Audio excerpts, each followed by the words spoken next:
Good morning. Welcome back to another edition of Woven Together. It's a story of how our lives here at Pelham Road are all sort of woven together. We share our spiritual gifts with each other and with God, and it connects us deeper to each other. And I'm joined today by Michael Ethridge. Hello, John. And Mike, for the past year, has been serving up some really good grub on our Wednesday night supper team. It's been some of the most fabulous meals that we've had here at Pelham Road. And so I just got to start by asking you this. Where did you learn to cook? Well, I came from a long line of cooks in my family. The men and the women, my grandparents, my parents, both were people that cooked. And so I've been surrounded by it my whole life. And I'm also Gen X, so I was sort of a latchkey kid growing up. And sometimes if I wanted to eat, I was going to figure out how to cook it myself. So I figured a lot of things out by trial and error in my younger years.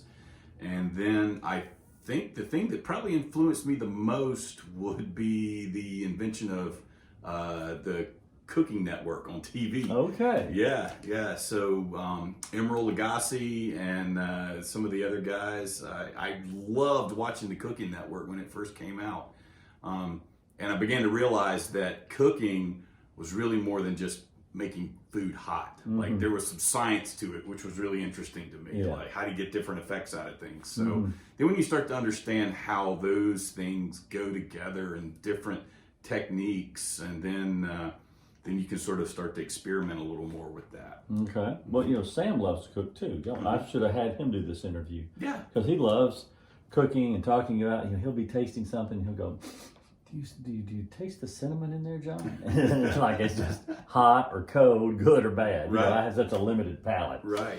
All right. So, do you remember the first meal you ever cooked?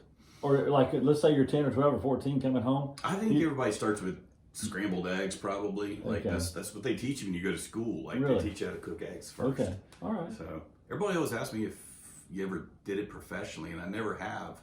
But I don't think I'd enjoy it as much if I had to do it as a job, because then it would be more of a chore. Yeah. And then that would take a little bit of the joy out of it.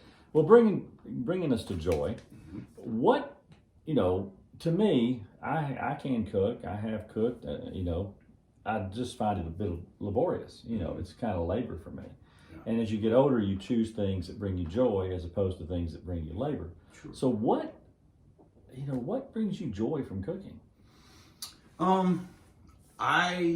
All of my cooking experiences, my eating experiences were always involved family. Mm-hmm. So I associate family with food. Mm-hmm.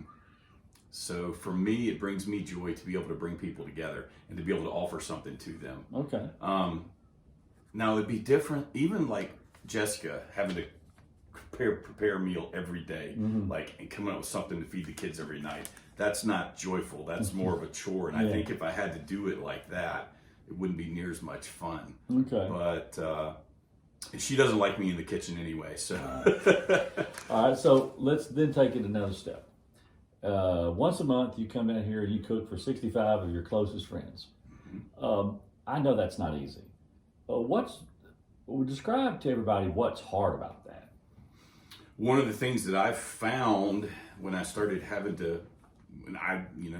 when I started on the team with the crew that had been here for so many years, I just walked in and they had a menu and they had the food, and I just did what I do. They figured out pretty quick that I knew my way around the kitchen. But making a menu and translating a recipe from 8 to 10 servings to 60, it's not just a mathematical factor that I'm finding. Like for last week, I ended up with 2 gallons of spaghetti sauce left that I wasn't expecting. And you can't just multiply all the ingredients out across and try to get it to 60 or 70 people. So there's a little bit of a challenge in that.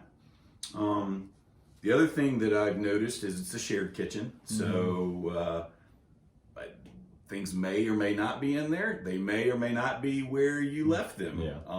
And things may or may not be quite ready to use either. So there's a little bit of a challenge in that. And sometimes, like maybe the whisk is in the kitchen, but it's not where it's supposed to be. Yeah. And so, because it's not my kitchen, it's everybody's kitchen. And I think that over the years, I've seen a couple of people do smarter, what I would think of as smart things, is the people who could afford it just created a basket of their own stuff, and they put it in their car when they left, and they brought it back with them when they came, and that way they always didn't have to do the hunting around for it. Yeah. Well, we really do appreciate Michael and his team and the work that they give. It is a great meal, and like he said about family, it brings people together.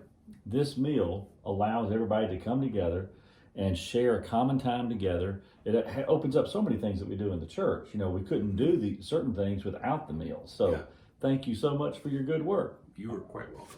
Thank y'all. We'll see you next week on another edition.